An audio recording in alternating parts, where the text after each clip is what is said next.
Pemirsa, iklan penjualan pulau pendek di Kabupaten Buton, Sulawesi Tenggara yang dipasang di situs jual beli daring tak dapat lagi ditemukan. Meski demikian, polisi terus menyelidiki kasus penjualan pulau pendek tersebut. Sejak 2 hari terakhir, iklan penjualan pulau pendek yang berada di Kabupaten Buton, Sulawesi Tenggara yang dipasang di situs jual beli daring tak lagi ditemukan. Diduga iklan penjualan pulau pendek dihapus oleh penjual atau pemasang iklan. Meski demikian, pihak Polres Buton mengumpulkan data-data pengunggah iklan penjualan pulau. Polisi mengetahui identitas pemasang iklan. Diketahui pemasang iklan penjualan pulau beralamat di Meruya, Jakarta Barat. Penyidik Polres Buton berkoordinasi dengan Direktorat Kriminal Khusus Polda Metro Jaya untuk menyelidiki kasus ini. Ternyata per 2 hari kemarin sudah diturunkan. Yang menurunkan langsung mungkin dari OLX-nya karena sudah banyak pertanyaan. Namun dari pihak penyelidik sudah berhasil untuk melakukan screen capture isi dari konten dari situs jual beli tersebut. Kemudian sudah didapatkan data secara rinci terkait orang yang mengiklankan. Sebelumnya, pulau pendek dijual melalui situs jual beli daring. Dalam situs pulau pendek di Kabupaten Buton dihargai Rp36.500 per meter persegi. Pemerintah Kabupaten Buton, Sulawesi Tenggara langsung mengecek terkait kepemilikan pulau pendek melalui pemerintah kecamatan dan desa setempat.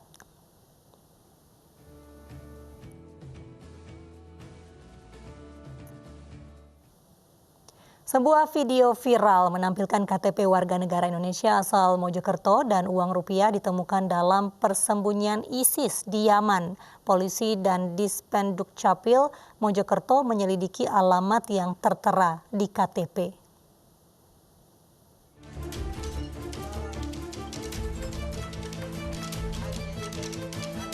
Sebuah kartu identitas warga negara Indonesia dan uang rupiah ditemukan saat kelompok pemberontak Houthi menggeledah tempat persembunyian ISIS di Yaman. Alamat yang tertera pada KTP yang kadaluarsa tahun 2013 itu menunjukkan di Mojokerto, Jawa Timur. Viralnya video tersebut membuat Polres Mojokerto menyelidiki alamat yang tertera di KTP. Namun saat diperiksa, rumah dalam kondisi kosong. KTP berinisial Samsul Hadi Anwar ini bukan merupakan warga dari Kecamatan Suko, Kabupaten Mojokerto Kabupaten. Karena apa? Dari silsilah rumah yang di belakang kami, yang sudah kami cek dengan seluruh stakeholder terkait, ini ditinggali oleh saudara Muhammad Subekan dari tahun 2010 sudah meninggalkan wilayah Kabupaten Mojokerto menuju ke wilayah Kalimantan Timur. Dinas Kependudukan dan Catatan Sipil Mojokerto juga memeriksa nomor induk kependudukan dari KTP yang beredar di video, namun tidak menemukan data yang valid. Sementara Wakil Ketua DPR RI Sufmi Dasko Ahmad menilai penemuan KTP dan uang rupiah di sarang teroris menunjukkan proses rekrutmen teroris lintas negara masih terjadi.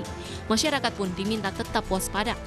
Karena kalau kemudian ada WNI yang kemudian diindikasi menjadi teroris di negara lain, tentunya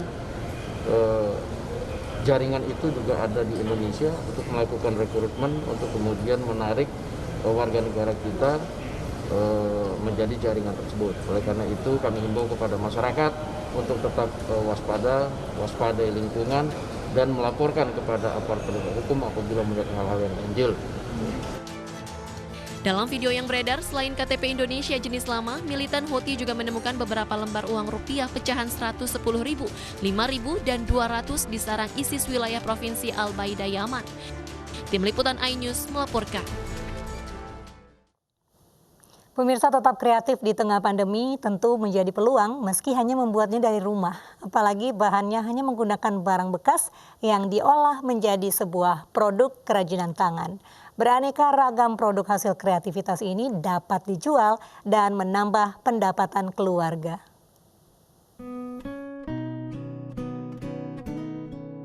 Terdampak secara ekonomi akibat mewabahnya virus corona bukan menjadi alasan untuk tidak produktif. Tidak terkecuali bagi ibu-ibu PKK Desa Pantai Bakti, Kecamatan Muara Gembong, Kabupaten Bekasi, Jawa Barat. Menerapkan protokol kesehatan ketat, mereka terus meningkatkan kreativitas melalui pelatihan membuat kerajinan menggunakan barang bekas yang digelar MNC Peduli.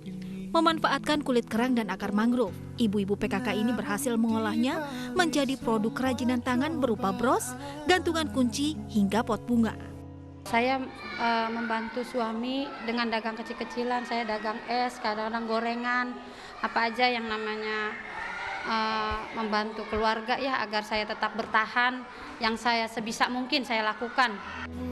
Pelatihan ini diberikan oleh MNC Peduli untuk membantu warga, sehingga bisa memberikan pendapatan lebih guna membantu memenuhi kebutuhan keluarganya.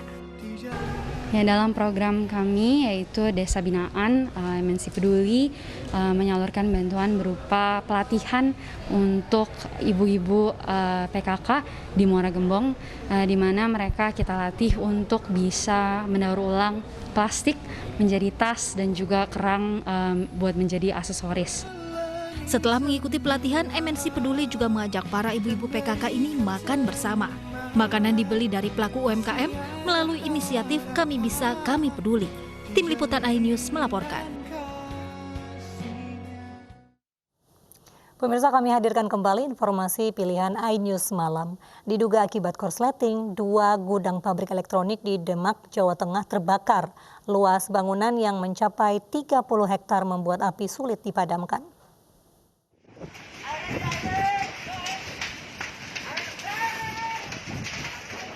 Selasa siang, 2 gudang pabrik elektronik di Demak, Jawa Tengah terbakar.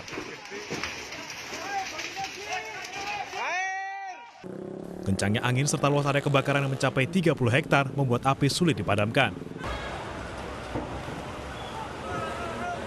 Petugas pemadam kebakaran yang tiba langsung berusaha menjinakkan api menggunakan air dari saluran pembuangan. Para karyawan pun berusaha menyelamatkan barang-barang elektronik yang belum terbakar. Sementara karyawan lain merobohkan atap gudang agar api tidak menjalar ke lokasi lain. Api dari mana asalnya? Api dari SPBS. Seluruh karyawan keluar nggak? Iya, sempat panik nggak mas tadi para karyawan? Iya, panik. Keluar dulu. Tidak ada korban jiwa akibat peristiwa kebakaran ini. Dugaan sementara kebakaran terjadi akibat korsleting listrik. Dari Demak, Jawa Tengah, Sukma Wijaya, iNews melaporkan. Eksekusi lahan dan rumah warga untuk pembangunan jalan tol Jor 2 Kunciran Bandara ricuh. Warga menolak mengosongkan rumahnya hingga terlibat saling pukul.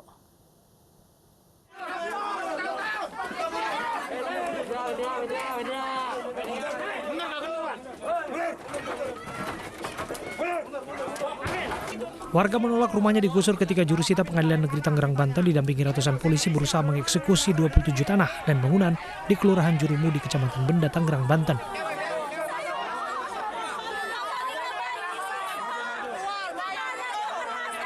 Warga berupaya menghalangi aparat berpakaian lengkap merobohkan rumahnya karena merasa harga pergantian tidak sesuai dan banyak yang belum dibayarkan.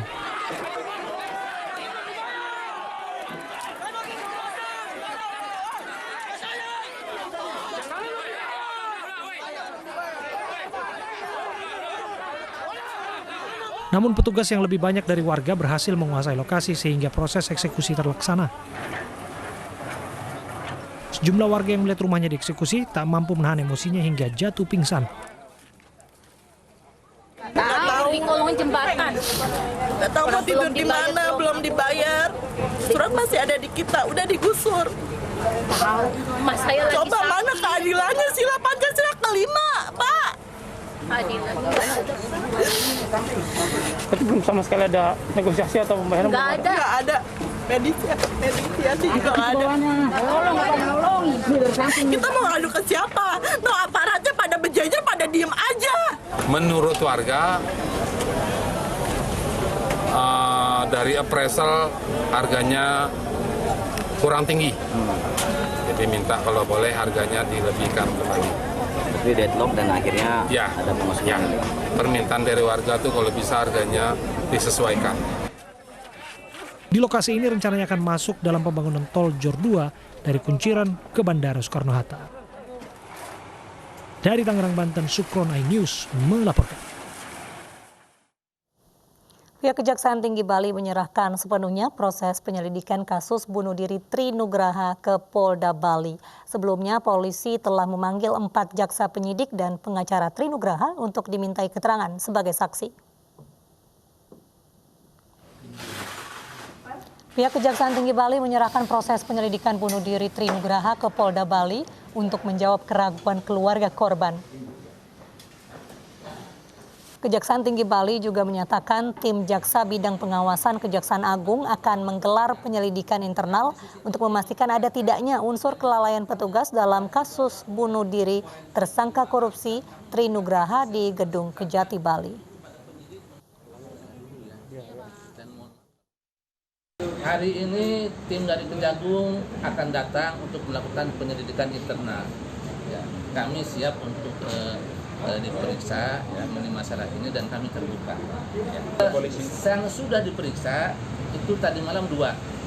Hari ini 2 lagi, itu bergantung kepada penyidik kepolisian berapa yang diperlukannya untuk pemeriksaan. Kami sudah melaporkan masalah ini kepada kepolisian Mabes Polda Bali. Kami persilahkan untuk yang bersangkutan bertanya kepada Polda Bali dan kita tunggu hasil akhir daripada penyidikan.